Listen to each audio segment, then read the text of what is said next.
नमस्कार दोस्तों, आज के इस वीडियो में जानेंगे कि आप अगर जॉब करते हैं और आपको सैलरी मिलती है और जहां पे आप जॉब करते हैं वो कंपनी आपको फॉर्म 16 देती है, तो आप अपना इनकम टैक्स रिटर्न कैसे फाइल कर सकते हैं जानेंगे हम इस वीडियो में। एक एग्जाम्पल लेंगे और उस एग्जाम्पल को हम पूरा ऑनलाइन आईटीआर फॉर्म में भरेंगे और देखेंगे किस तरह से आप अगर सैलरी पे हैं तो अपना आईटीआर फॉर्म भर सकते हैं, अपना इनकम टैक्स रिटर्न भर सकते हैं।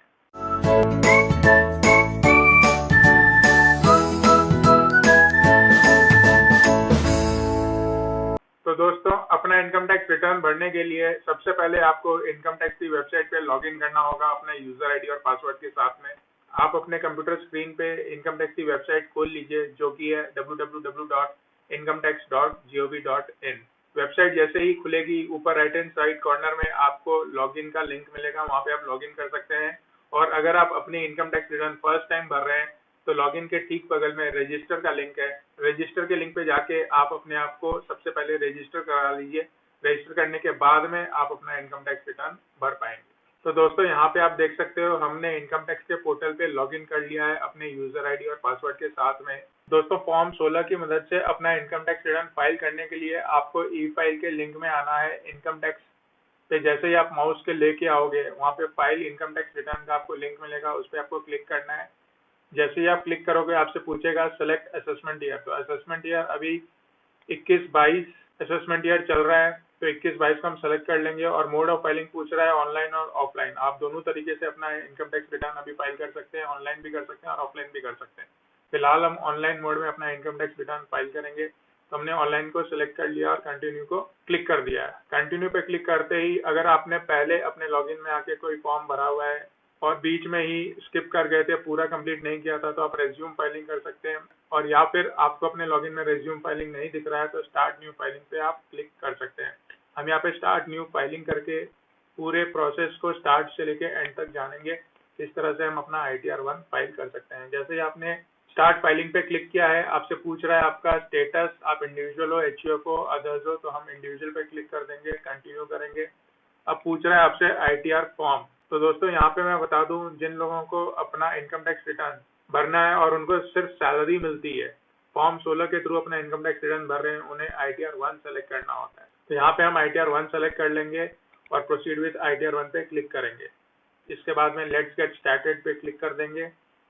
और यहाँ पे अब ये आपसे पूछ रहा है are you filing the income tax return for any of the following reasons, taxable income is more than the basic exemption limit.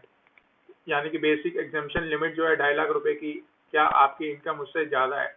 अगर उससे ज्यादा है तो हम ये वाला ऑप्शन टिक करेंगे। इसको सेलेक्ट करने के बाद में हम कंटिन्यू पे क्लिक कर देंगे। अब यहाँ पे दोस्तों आप देखोगे कि यहाँ पे कुछ टैब्स हैं, एक एक करके आपको उन टैब्स को भरना है। जैसे ही आप इनको एक एक करके भरते चले जाओगे, हर टैब अपने आप में कंफर्म होता चला जाएगा। अभी आपको पहला वाला टैब जो पर्सनल इंफॉर्मेशन का आपकी प्रोफाइल डिटेल से रिलेटेड है, वो वाला केवल इनेबल हुआ है, बाकी सारे आप देखेंगे डिसेबल हुए हैं यहाँ पे। तो एक एक करके आपको भरना है और आगे बढ़ना है। तो हम यहाँ पे पर्सनल इंफॉर्मेशन पे क्लिक करेंगे। जैसे ही हम पर्सनल इंफॉर्मेशन पे क्लिक करते हैं, आपकी प्रोफाइल डिटेल्स यहाँ पे दिखने लगती हैं, आपको उनको कंफर्म करना है। और अगर कोई डिटेल आपको चेंज करनी है तो एडिट वाले ऑप्शन में आके आप अपनी डिटेल को चेंज भी कर सकते हैं। उसके बाद आपसे पूछा जा रहा है nature of employment. Nature of employment है, क्या आप सेंट्रल गवर्नमेंट एम्प्लॉय हो, स्टेट गवर्नमेंट एम्प्लॉय हो, किसी PSU में काम करते हो, या फिर आप अगर प्राइवेट किसी कंपनी में काम करते हो, तो अदर्स पे आपको सेलेक्ट करना है। 139(1) यानी कि ड्यू डेट के अंदर में आप अपनी रिटर्न फाइल कर रहे हो। कोई नोटिस के रिस्पॉन्स में अगर आप अपनी रिटर्न फाइल करते हो तो इस वाले पार्ट को इनेबल करना रहता है, पर यहाँ पे हम अभी ओरिजिनल रिटर्न भर रहे हैं, हमें कोई नोटिस नहीं मिला है, तो इसको हम स्किप करेंगे। और फिर आपसे पूछ रहा है कि क्या आप न्यू टैक्स रेजिम में अपना इनकम टैक्स रिटर्न भर रहे हो। तो ओल्ड टैक्स रेजिम और न्यू टैक्स रेजिम में डिफरेंस ये है, अगर आप न्यू टैक्स रेजिम सेलेक्ट करते हो तो आपको कोई भी डिडक्शन नहीं मिलता है। टैक्स स्लैब के रेट थोड़े कम है, पर डिडक्शन आपको नहीं मिलेंगे।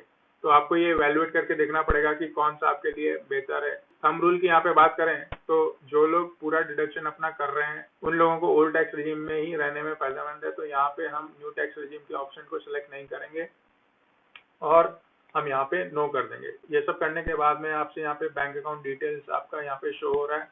अगर सब कुछ सही है तो आप यहाँ कंफर्म पे क्लिक कर देंगे। जैसे ही दोस्तों कंफर्म पे क्लिक किया आपने, तो आप देखोगे पर्सनल इन्फॉर्मेशन आपका मेन स्क्रीन पे कंफर्म हो जाता है और जो अगला टैब था ग्रॉस टोटल इनकम का वो इनेबल हो जाता है। तो हम ग्रॉस टोटल इनकम में अब यहाँ पे क्लिक करेंगे और यहाँ पे आपकी सैलरी से रिलेटेड कुछ क्वेश्चंस पूछे जा रहे हैं। इस फॉर्म की खासियत दोस्तों यही है कि ये पूरा क्वेश्चन आंसर बेस्ड फॉर्म है। फॉर्म जो आपको भरना है वो क्वेश्चंस और आंसर्स के रूप में है, आप उनके जवाब देते जाइए, आपका आईटीआर फॉर्म अपने आप भरता चला जाएगा। तो यहाँ पे आपसे पूछा जा रहा है कि क्या आप किसी तरह का एग्जाम्पशन क्लेम कर रहे हैं अपने सैलरी में। तो अगर आप कोई एग्जाम्पशन क्लेम कर रहे हैं जैसे एलटीए का कर रहे हो या फिर एचआरए का कर रहे हो तो यहाँ पे आपको यस करना है। और जैसे ही आप यस करते हो तो एक बॉक्स खुल जाएगा जिसमें आपको अपना एग्जाम्पशन का अमाउंट डालना रहेगा। और अगर आप एग्जाम्पशन क्लेम नहीं कर रहे हो तो ये बाय डिफॉल्ट आप क्वेश्चंस को स्किप कर सकते हो या नो करके आगे बढ़ सकते हो। तो हम यहाँ पे कोई भी एग्जाम्पशन क्लेम नहीं कर रहे हैं और हम कंटिन्यू पे क्लिक कर देंगे। अगली पेज पे दोस्तों यहाँ पे पूछा जा रहा है आपसे आपकी सैलरी की डिटेल्स। यहाँ से मेन काम चालू होता है। इनकम फ्रॉम सैलरी पूछा जा रहा है, तो क्योंकि हम अपना इनकम टैक्स रिटर्न फॉर्म 16 के बेसिस पे भर रहे हैं तो हम यहाँ पे अपना फॉर्म 16 भी साथ में खोल लेते हैं। तो देखिए दोस्तों यहाँ पे हमने अपना फॉर्म 16 खोल लिया है असेसमेंट ईयर 21-22 का, जो कि जिसका प्रीवियस ईयर 20 और 21 है। तो यहाँ पे फॉर्म 16 आपके सामने में आप देख रहे हैं, salary as per provisions of section 17(1) 22,73,469। तो हम अपने फॉर्म में यहाँ पे भर लेंगे 22,73,469। यहाँ एडिट पे क्लिक करेंगे और यहाँ आपसे पूछा जा रहा है सैलरी एज पर 17(1) 22,73,469, ये यहाँ पे हमने भर लिया। उसके बाद आप देखो दोस्तों फॉर्म 16 आपको बता रहा है value of perquisites as per section 17 two 10,000 rupees. तो हम यहाँ पे रिटर्न पे यहाँ पे भी 10,000 रुपए भर देंगे। ये भरने के बाद में आपकी टोटल सैलरी होगी 22,83,469। 22,83,469 यहाँ से हमने कंफर्म कर लिया। उसके बाद आप नीचे आओगे तो आपको स्टैंडर्ड डिडक्शन मिल रहा है 50,000 रुपए का। यहाँ पे भी आपको स्टैंडर्ड डिडक्शन अंडर सेक्शन 16 50,000 रुपए फॉर्म ने ऑटोमेटिक दे दिया है। तो नेट सैलरी आपकी बच गई है 22,33,469। तो 22,33,469 को हम सेव कर लेंगे यहाँ पे। और कोई हम एग्जाम्पशन अपने इनकम में क्लेम नहीं कर रहे हैं, इसीलिए हम इस पेज को अब यहाँ कंफर्म कर देंगे। जैसे ही हमने कंफर्म किया तो आपकी ग्रॉस टोटल इनकम भी यहाँ पे कंफर्म हो गई है। अब टोटल डिडक्शंस पे आते हैं। टोटल डिडक्शंस में आते ही आपसे पूछ रहा है are you eligible to claim any deduction for donation paid. तो हम फॉर्म 16 में देखेंगे कि क्या हमने किसी को डोनेशन दिया है। तो यहाँ पे दोस्तों आप देखोगे 80G में हमने एक डोनेशन दिया है 1483 रुपए का और पूरा 1483 का हमें एग्जाम्पशन मिला है। तो हम यहाँ पे इसको यस कर देंगे।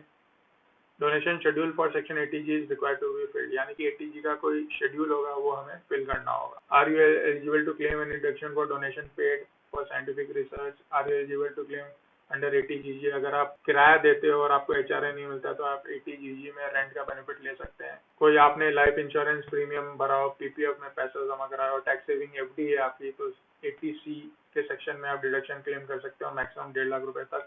जनरली सभी का रहता है, हम यहाँ पे यस कर लेंगे। और फॉर्म 16 में आप देखोगे कि हमें पूरा 1.5 लाख का डिडक्शन मिल रहा है 80C के अंदर में। तो हम वहाँ पे जैसे ही हमने यस किया, यहाँ पे एक बॉक्स खुल जाता है अमाउंट डालने के लिए, हम यहाँ पे 1.5 लाख रुपए डाल देंगे। 1.5 लाख के अलावा फॉर्म 16 में आप देखोगे 80D हेल्थ इंश्योरेंस प्रीमियम का 4585 पर डिडक्शन है, तो वो वाला क्वेश्चन भी हम यस कर देंगे। Are you eligible to claim deduction for medical insurance premium, हम यहाँ पे यस कर देंगे। इसका भी शेड्यूल भरने के लिए कहा गया है, तो हम शेड्यूल वाले पार्ट में जाके इनको भर देंगे और यहाँ पे कंटिन्यू पे क्लिक करें। अब हमें 80C में हमने 1.5 लाख रुपया ऑलरेडी भर दिया है। 80D शेड्यूल भरने के लिए बोला गया है, तो हम यहाँ एडिट पे क्लिक करेंगे और यहाँ पे पूछा जा रहा है आपसे whether you and any of your family member is a senior citizen. तो हम नो कर देंगे, क्योंकि हम जो एग्जाम्पल लेके चल रहे हैं वो एक सीनियर सिटीजन नहीं है, तो हम नो कर दिया हमने। आपकी फैमिली से आपके पेरेंट्स को यहाँ पे डिनोट नहीं किया गया है। आपकी फैमिली में आपकी वाइफ और बच्चे यहाँ पे गिने जाएंगे। तो सेल्फ एंड फैमिली पे आपने कितना इंश्योरेंस प्रीमियम दिया है, 4585 का दिया था हमने, यहाँ पे 4585 लिख दिया। ठीक है, अगर पेरेंट्स के लिए अलग से आप कोई प्रीमियम भरते हो तो उनका भी डिडक्शन आपको मिल जाएगा। आप यहाँ पे यस करके अमाउंट भर सकते हो। ठीक है, पर हमने यहाँ पे पेरेंट्स के लिए कोई अलग से प्रीमियम नहीं दिया है, तो हम यहाँ पे नो करेंगे या इग्नोर करेंगे, सेव करेंगे और आगे बढ़ेंगे। तो 80C का अमाउंट आ रहा है 1.5 लाख, 4585 80D का आ रहा है और अब हमारा रह गया है ATG डोनेशन का बेनिफिट जो हमें यहाँ पे शेड्यूल भरना है। इसका डोनेशन टाइप में हम यहाँ पे सेलेक्ट करेंगे 100% deduction. Pan of the Downey पूछ रहा है, डोनर हो गया देने वाला और डोनी हो गया रिसीव करने वाला। नेम ऑफ द डोनी पूछ रहा है। एक बार हम यहाँ पे केवल समझने के लिए कुछ भी डाल देते हैं। अगर आपने कैश में डोनेशन दिया है तो यहाँ पे कैश वाला अमाउंट आपको फिल करना रहेगा, और अदर देन कैश में अगर आपने दिया है तो आपको यहाँ अदर देन कैश वाले ऑप्शन को फिल करना रहेगा और सेव करना रहेगा। तो इस तरह से हमने डोनेशन की डिटेल भी यहाँ पे डाल दी है एज पर फॉर्म 16। ठीक है, 1483 का हमारे को ATG में डिडक्शन मिला है, वो भी हमने क्लेम कर लिया। इस वाले लिंक को भी हम कंफर्म करेंगे, और जैसे ही हमने कंफर्म किया हमारा टोटल डिडक्शन 3 टैब अब आप देखोगे हमारे कंफर्म हो गए हैं। अब टैक्स पेड की इंफॉर्मेशन आ रही है। टैक्स पेड की इंफॉर्मेशन पे हम आएंगे।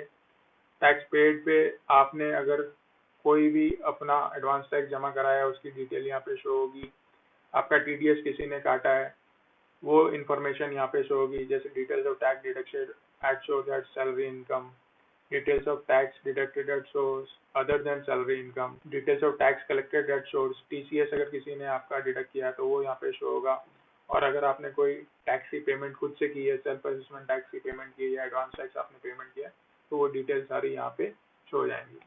सुनो, जब आप कंफर्म कर लेते हो तो नीचे दिए गए लिंक को भी आप कंफर्म कर लीजिए। कंफर्म करते ही आप देखेंगे आखिरी टैब आपका रह जाता है total tax liability. Total tax liability यानी कि आपको कितना टोटल टैक्स देना है इस इनकम पे अपना डिडक्शंस माइनस करने के बाद में। तो यहाँ पे देखिए आप शो हो रहा है दोस्तों 5,30,400 रुपए का आपको अपना इनकम टैक्स रिटर्न भरना है। तो यहाँ पे हम टोटल टैक्स लायबिलिटी पे अब क्लिक करेंगे और एक बार फाइनली चेक कर लेंगे कि क्या जो भी डिटेल्स यहाँ पे शो हो रही हैं वो सही शो हो रही हैं कि नहीं हो रही हैं। अगर आप कंफर्म करते हो इन डिटेल्स को तो यहाँ से आपको इनको कंफर्म करना है और कंफर्म करके अपना टैक्स का पेमेंट करना है। तो यहाँ पे आप देखेंगे दोस्तों आपके सारे जो लिंक्स थे पांचों के पांचों लिंक्स अब कंफर्म नजर आ रहे हैं और यहाँ पे प्रोसीड कहा जा रहा है। तो जैसे ही आप प्रोसीड पे क्लिक करते हो तो पे नाउ का लिंक आ जाता है या पे लेटर। अगर आपको अभी पेमेंट नहीं करनी है बाद में पेमेंट करनी है तो पे लेटर पे आप क्लिक कर लोगे, और अगर आपको अभी पेमेंट करना है तो पे नाउ पे क्लिक करोगे तो ये यहाँ से आप रिडायरेक्ट हो जाओगे इनकम टैक्स के चालान के ऊपर में। इनकम टैक्स का चालान का पेमेंट कर दोगे, वहाँ से आप चालान डिटेल्स यहाँ पे भर के अपना इनकम टैक्स रिटर्न फाइल कर पाओगे। ये सारी प्रक्रिया करने से पहले दोस्तों 2 बातों का अभी खास करके ध्यान रखना है।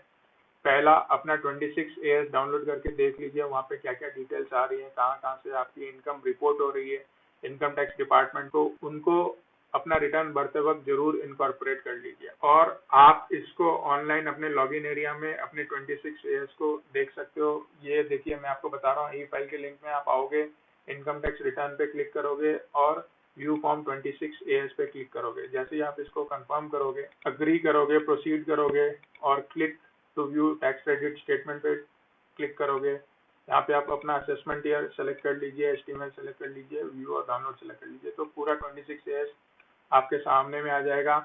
जो इनकम रिपोर्ट हो रही है इनकम टैक्स डिपार्टमेंट को बाई थर्ड पार्टीज, उनको अपने रिटर्न में जरूर इनकॉर्पोरेट कर लीजिए। अगर नहीं करोगे तो आपको 100% एक इनकम टैक्स डिपार्टमेंट नोटिस भेज देगा आपके रिटर्न फाइल करने के बाद में। ये हो गया स्टेप 1। दूसरा, एक और इम्पोर्टेंट चीज आजकल इनकम टैक्स डिपार्टमेंट ऑनलाइन मुहैया करवा रही है और वो और ज्यादा डिटेल्ड है 26AS फॉर्म के मुकाबले, जिसको इनकम टैक्स डिपार्टमेंट या हम सभी लोग AIS के नाम से जानते हैं, एनुअल इंफॉर्मेशन स्टेटमेंट।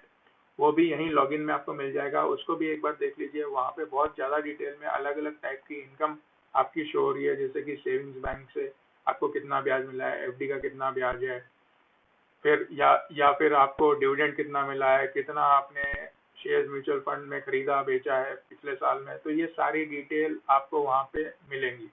तो उसको देखने के लिए आपको क्या करना है, आपको सर्विसेज वाले टैब में आना है और सर्विसेज वाले टैब में सबसे नीचे में आप देखोगे एनुअल इंफॉर्मेशन स्टेटमेंट आ रहा है।